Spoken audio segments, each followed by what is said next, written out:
لا اله الا الله عبارت از دو جمله هست. لا اله نیست معبودی بر حق، نیست خدایی بر حق. کلمه بر حق ضرور است برای آنکه خداهای باطل پر است. در هندوستان زیاده از 3000 خدا هست. این به همسایه کشوراش ژاپن و چین و ویتنام و این کشورها رو ببین، اینا مردمی بت پرست هستند. این در دیگر کشورها مردم یا پول را پرستش میکنن، پول برایشان خدا هست، به خاطر پول همه کارا میکنن.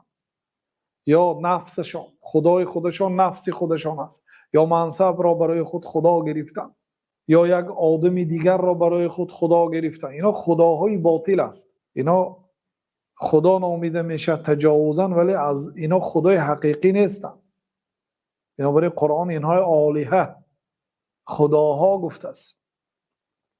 لا اله نیست خدای بر حق الا الله، غیر الله تعالی که او الهی حقیقی هست، پروردگار حق است، سزاوار است که پرستش کرده شود و یگانه اعتقاد کرده یگانه پرستش کرده شود.